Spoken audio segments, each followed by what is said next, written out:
బొబ్బిలి మున్సిపాలిటీలో పనులు చేయకుండా జనరల్ ఫండ్ దోచేస్తున్నారని, ప్రభుత్వ ధనాన్ని దుర్వినియోగం చేస్తున్నారని, ఎస్సీ ఎస్టీ సప్లాన్ నిధులు దుర్వినియోగం చేస్తున్నారని, శానిటేషన్ పనులు కూడా సరిగ్గా నిర్వహించడం లేదని, ప్రజాప్రతినిధుల అండతో ప్రజాధనాన్ని దుర్వినియోగం చేస్తున్నారు అని, నిబంధనలకు విరుద్ధంగా షాపింగ్ మాల్స్కు పర్మిషన్లు ఇస్తున్నారని, వీటన్నిటిపైన ఉన్నతాధికారులు దర్యాప్తు చేయాలని డిమాండ్ చేస్తూ అంబేద్కర్ పోరాటాల సమితి అధ్యక్షులు సోరు సాంబయ్య ఆధ్వర్యంలో బొబ్బిలి మున్సిపల్ కార్యాలయం వద్ద ధర్నా నిర్వహించారు.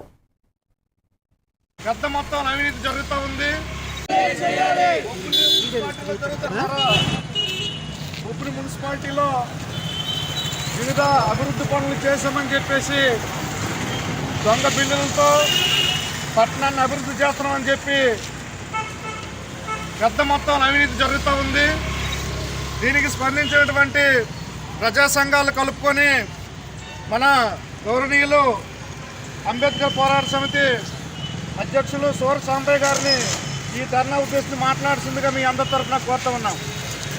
ఇవాళ బొబ్బిలి పట్టణంలో కౌన్సిలర్లు స్వపక్షము విపక్షము లేకుండా జనరల్ ఫండ్స్ని మొత్తం దోచుకొని కార్యక్రమాలు జరిగినట్టుగా రికార్డులో రాసుకొని పంచుకొక్కులా చెప్తున్నారు మున్సిపల్ అధికారులు, కమిషనర్ గారు. గతంలో ఇక్కడ కమిషనర్ గారు అలగెత్తిని శంకర్రావు గారు ఏసీపీకి దొరికిపోయి అతను ఈవేళకి ఉద్యోగం లేకుండా కూడా ఊరి మీద తిరిగినటువంటి పరిస్థితి ఉంది. అతని గురించి గతంలో ఈ రోడ్లు వేయకుండా బిల్లులు తీసుకున్నట్టుగా కొన్ని జనరల్ ఫండ్స్ నిధులు తీసినట్టుగా బహిరంగ సభలో పాత బస్ స్టాండ్ గారు మనం పెట్టినప్పుడు పత్రికల్లో వచ్చింది.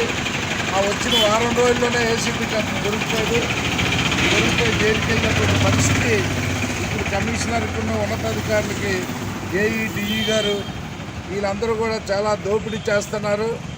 పనులు చేయకుండానే చేసినట్టు ఇసి దోపిడీ చేస్తే నిధులు దుర్వినియోగం ప్రజలకు తింటే వారి ఎత్తున నష్టపోతారని ఈ సందర్భంగా గత అధికారులు ఎమ్మెల్యేలు ఉంటారు, రేపు వెళ్ళిపోతుంది. గవర్నమెంట్ ఇవాళ ఉంటుంది, రేపు వెళ్ళిపోతాయి.